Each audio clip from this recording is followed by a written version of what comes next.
दिन सुबह श्री विमल कृष्ण साहब सुराना का फ़ोन आया कि एक मीटिंग उनके घर पे रखी गई है। 92 अप्रैल का महावीर जयंती का दिन था।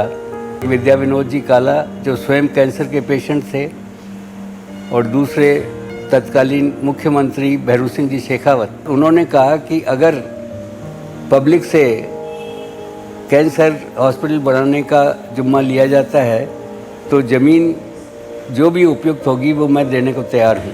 16 अप्रैल को भूमि आवंटन हो गया, लैंड सेलेक्ट भी कर ली, अलॉट भी हो गई और पोजेशन भी हैंडओवर कर दिया। कमल मलिक इसमें आर्किटेक्ट थे तो वो मॉडल बना के लिए आए बॉम्बे से और पहली सिटिंग में ही वो मॉडल सबको पसंद आ गया और उस पर काम शुरू हुआ। मेहनत चलती रही, छोटे छोटे अमाउंट आते रहे, काम चलता रहा, लेकिन फिर भी फंड्स इतने नहीं थे कि कोई कैंसर हॉस्पिटल की शुरुआत हो सके। बिल्डिंग का काम कुछ हद तक हुआ था, फिर भी बाकी था। तो जब ये फील किया गया कि we need a strong organisation to back this cancer hospital, तभी पार पड़ सकता है। तो तलाश शुरू हुई कि किसको अब हम इन्वॉल्व करें। सारी तलाश करके हमको नॉर्थमल जी कोठारी मिल गए। मेरे को एक अपील उन्होंने भेजी थी, वो मेरे को जिम्मेदारी देना चाह रहे थे। बॉम्बे में मैं और मेरी धर्मपत्नी श्रीमती अनिला कोठारी डॉक्टर देसाई साहब के या जिस उस वक्त वो डायरेक्टर थे टाटा मेमोरियल हॉस्पिटल के, हम गए तो उनको पूछा कि साहब हमें क्या करना चाहिए। कई डॉक्टर्स और मेरे मित्रों ने कहा कि ये काम बहुत रिस्क का है और कैंसर हॉस्पिटल छोटे मोटे अमाउंट से नहीं बनेगा, आप सोच समझ के इसमें आगे बढ़िएगा। फिर डॉक्टर देसाई ने बोला कि आप चिंता मत करो, अगर आप ये बीड़ा उठाते हो तो मेरे को अगर जयपुर आके 6 महीने भी रहना पड़ा तो मैं रहूँगा और इस हॉस्पिटल को आगे बढ़ाऊँगा। उससे हमको हिम्मत आ गई और फिर मैंने सुराना साहब से वादा किया कि मैं सारी जिम्मेदारी उठाने के लिए तैयार हूँ। एक समारोह किया गया, उसमें भैरू सिंह साहब शेखावत ने उसका जुम्मा फॉर्मली मेरे को दिया। कोठारी जी के ज्वाइन करने से काला जी को और मुझे और अनेकों को ऐसा लगा जैसे मनोबोझ उतर गया सिर पर से। इच्छा बहुत दिनों से दबी हुई थी, जो हॉस्पिटल सामने आया तो मेरी कितनी इच्छा पूर्ति हो गई है और एक उमंग ही उमंग बन के अंदर आ गई। इस हॉस्पिटल की जिम्मेदारी दी गई थी केजी कोठारी मेमोरियल ट्रस्ट को, जिसके चेयरमैन मेरे फादर हैं और मेरी mother Mrs Anila Kothari, together with the managing trustee सोना साहब हैं, लोढ़ा सर हैं। कई ऐसे लोग थे जो शुरू से इस पूरी संस्था में जुड़े हुए हैं और उन्होंने ये बीड़ा उठाई थी कि हम कैंसर से कैसे जंग लड़ेंगे। कोठारी साहब ने जिस जील से और जिस मेहनत से और विजन से काम किया, उसी का नतीजा है कि ये हॉस्पिटल आज इस पोजीशन में आ गया है। अस्पताल धीरे धीरे ग्रो हुआ। सबसे पहले एक ब्लॉक बना जहाँ 4 डॉक्टर्स ने 4 कंसल्टेंट्स ने इनिशियली ज्वाइन किया और ओपीडी स्टार्ट की। उसके बाद में आईपीडी ब्लॉक बना। कैंसर का ट्रीटमेंट जिन 3 विधियों से किया जाता है, जिनमें सर्जरी, रेडिएशन थेरेपी और कीमोथेरेपी की शुरुआत 25 वर्ष पहले हुआ था। और वो दिन था और आज का दिन है। डिपार्टमेंट में 400 से 450 पेशेंट हर डे, राजस्थान के ही नहीं, पंजाब के, हरियाणा के, यहाँ तक कि दिल्ली के। हमने पहली सर्जरी 2000 में करी, जब मैंने 1997 में ज्वाइन करने के बाद, और करते करते आज हम 250 सर्जरीज पर मंथ कर रहे हैं, मेजर सर्जरीज। कई मरीज ऐसे थे जिनकी बीमारी बढ़ चुकी थी, कई मरीज ऐसे थे जिनकी इलाज के बावजूद बीमारी वापस आई थी, लेकिन उनके पास कैंसर के लिए इलाज का कोई ऑप्शन नहीं था।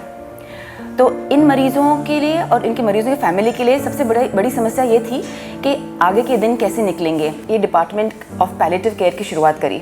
नए नए उपकरण लाए गए। सबसे जो इम्पोर्टेंट लैंडमार्क हुआ कि हमने रेडिएशन ऑन्कोलॉजी में पहला रीनियल एक्सीलेटर, जो कि राजस्थान में पहला था, वो हमने यहाँ पे उसकी शुरुआत की। AML वार्ड राजस्थान राज्य में ये पहला वार्ड ऐसा है जहाँ AML जो एक बहुत ही खतरनाक ब्लड कैंसर है, उसके मरीजों को भर्ती किया जाता है।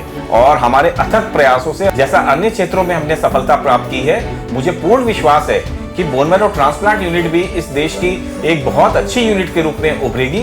तो कैंसर केयर एक मजबूत संस्था है ये टीम की हॉस्पिटल की ओपनिंग नहीं हुई थी, उसके पहले हमने टीम बना डाली।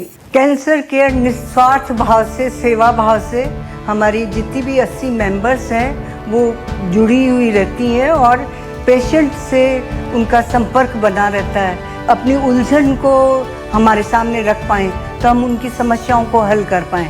तो कैंसर केयर की हमारी महिलाएं बहुत समर्पित होकर काम करती हैं। भगवान महावीर कैंसर हॉस्पिटल इंडिया का one of the largest single speciality hospitals है और हम सबका यही प्रयास है कि आगे जाके इंडिया का लार्जेस्ट कैंसर हॉस्पिटल बन जावे इन द प्राइवेट सेक्टर। हम यही प्रयास और यही कोशिश में लगे रहते हैं कि पेशेंट केयर में कोई कमी नहीं रहे। हमारे जो डॉक्टर्स हैं वो इंडिया के one of the best cancer doctors हैं। हमारी नर्सिंग केयर है वो भी top of the line nursing care है। छोटे बच्चों को कैंसर बहुत होता है, ब्लड कैंसर। 4 कैंसर ऐसे हैं जो बिल्कुल ठीक हो जाते हैं। तो डोनेटिव लाइफ का तो एक पूरा प्रोजेक्ट ही बना डाला।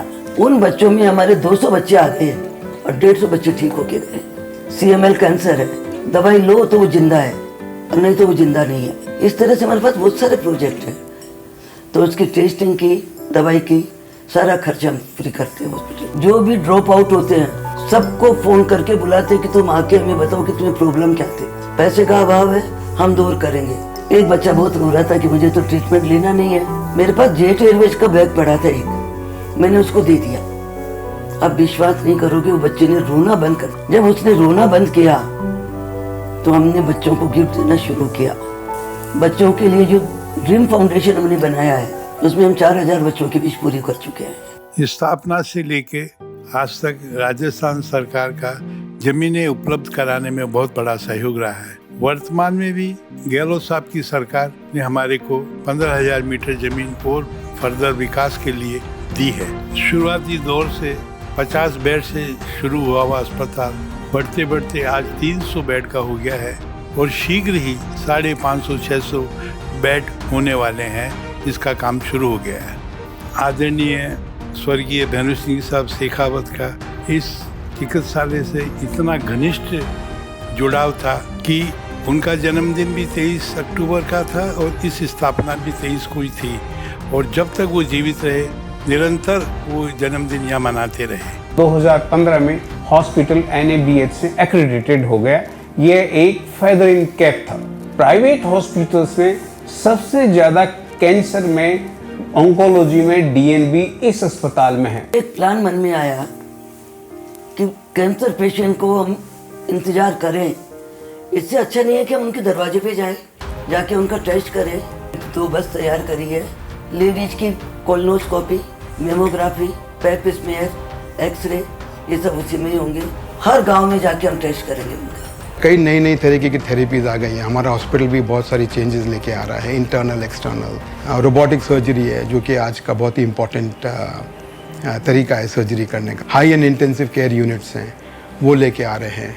नई नई मेडिसिन पे भी गौर किया जा रहा है। शुरू में पेशेंट हमसे दिखा के और राय लेने के लिए और ट्रीटमेंट लेने के लिए बॉम्बे, दिल्ली चले जाया करते थे। ऐसे पेशेंट की संख्या 75% हुआ करती थी जब पहले 5 साल की अगर मैं बात करूं तो। आज ऐसे पेशेंट की संख्या 5% रह गई है।